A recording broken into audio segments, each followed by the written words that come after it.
falou no início essa questão de ser refém da plataforma. Uhum. Né? E no começo, até você se achar, você termina sendo refém da plataforma. E por mais que você não seja, às vezes a gente termina tendo alguma ansiedade, termina tendo algum outro problema, às vezes mais sério.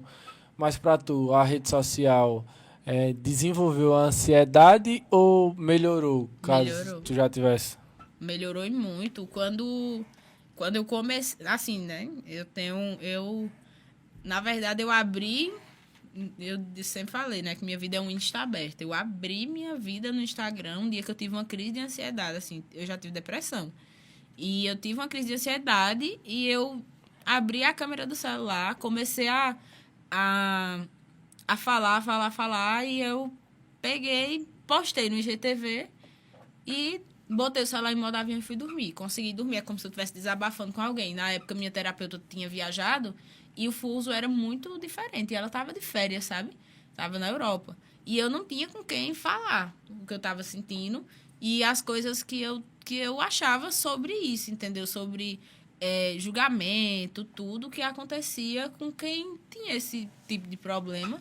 E eu falei, né? Falei exatamente. Tanto que eu sempre, no meu Instagram antigo, eu mobilizava o pessoal para fazer. Eu sei que é uma coisa que não existe só em setembro, né? Mas no setembro eu fazia live com psicólogo, psiquiatra, ONG, que também, assim, que acolhe pessoas que, por exemplo, não tem como comprar remédio, não tem como ir ao médico e tudo. E tem vários voluntários lá de Recife, que é o Mundo Lua. Então, assim, eu sempre procurei trazer isso, tá entendendo? E eu conheço muita gente que, assim, que eu acho que isso da rede social é porque muita gente acaba se comparando com a vida do outro, tá entendendo? A vida do outro é muito boa. Tanto que quando eu abri minha vida no Instagram, que eu falei sobre isso, muita gente falava, bicho, eu nunca diria que você tinha. Porque sua vida parecia ser perfeita. Era farra, era... Festa. O pessoal sempre confunde essa questão. É por isso que Exatamente. tá aí a questão dos personagens, né? Exatamente. E aí foi aí que eu disse até assim, no vídeo eu falo até assim, minha gente, acho que o pico, assim, pra mim, foi quando eu tava no meu aniversário e todo mundo chegava e dizia assim, eu gosto de ver sua alegria de viver, não sei o quê, e eu tava na pior fase, no meu pior momento, E ninguém e percebia. ninguém percebia, e eu olhava assim, eu disse, meu Deus, eu sou uma mentira. Eu sou uma mentira, eu sou uma mentira. Eu comecei a noiar com isso. E, assim, chegou a um ponto que eu tava sem conseguir raciocinar, que eu tive que... A minha psicóloga teve que intervir. Ela disse, ó, vá pro consultório agora, não sei o quê e tudo. E eu fui, né? E, assim, foi aí que ela diagnosticou. Eu cheguei nela e eu fiz... Yara, eu tenho depressão. Aí ela fez, olha, você tem... É um processo, é uma fase depressiva. Mas a gente vai precisar tratar, não só com a análise, a gente vai precisar entrar com remédio. Aí foi aí que eu Isso tinha entrei. quantos anos? Eu tinha 23. Era Hoje tu 23. tem 26, né? É. Aí eu peguei, eu fiz, não, eu vou.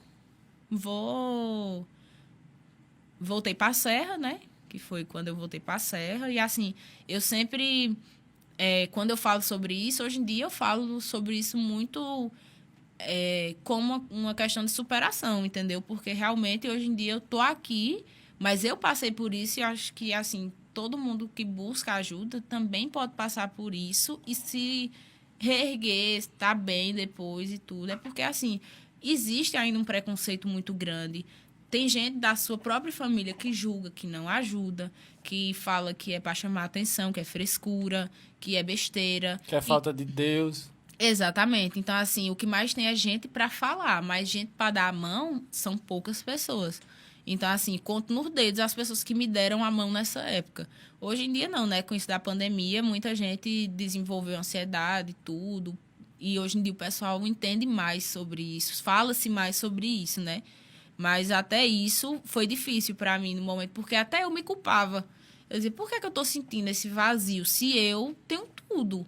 Entendeu? Eu tenho tudo, minha vida é boa, eu tenho uma família boa e tudo, eu tenho tudo, e eu me culpava, tá entendendo? E eu sempre fui aquela pessoa ansiosa, mas eu sempre fui levada a achar que aquilo era uma besteira, que era normal sentir aquilo. Mas aí é normal você ser ansioso com alguma coisa, mas você viver ansioso não é normal. Então, a partir disso, eu fui entendendo o meu diagnóstico, fui entendendo muita coisa que acontecia comigo e por que muita coisa que eu estava sentindo muita coisa. Então, assim, a depressão, ela foi uma bola de neve porque ela começou com isso da ansiedade e ela digamos que assim, ela virou isso tudo por conta do que nem eu aceitava. Eu cheguei na fase de negação, assim, eu cheguei na psicóloga a primeira vez, eu fiz, olha, eu tô aqui, mas eu não acho que eu preciso disso e tal. E na minha primeira sessão eu só fazia chorar. Então, depois quando ela começou a conversar, que ela começou a tocar em alguns pontos, sabe? E assim, ela viu que eu tinha muitas feridas que ela precisava tratar como se eu tivesse a vida toda ali, aquela casca forte com a criança ferida dentro. E que eu tava ninando aquela criança, ninando. E quando a adulta não tava com a cabeça boa, a criança veio à tona e desabou.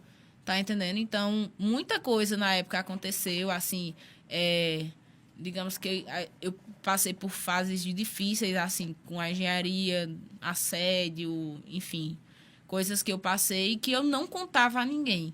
Tá entendendo? Muita coisa que eu passei que eu guardava, sempre guardei, sempre foi aquela coisa. Eu guardei tanto que hoje em dia, tudo que eu sinto eu jogo para fora.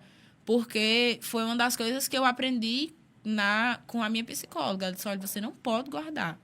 O que você sentir, se você sentir uma dor, assim, uma angústia, alguma coisa, solte. Não guarde, porque só vai fazer mal a você. Então, tudo eu guardava, porque digamos que é assim, você escutado de um chefe seu que é normal você ser assediada porque você é mulher e aquilo ali é normal. Poxa, velho, o chefe que disse. Um chefe, porque eu fui falar que o engenheiro tinha o que ele tinha feito e ele disse, olha, a gente não vai perder o cliente por conta disso. Então, saiba logo que isso é normal. Então, você vai perdendo até o amor, assim, pelo que você faz.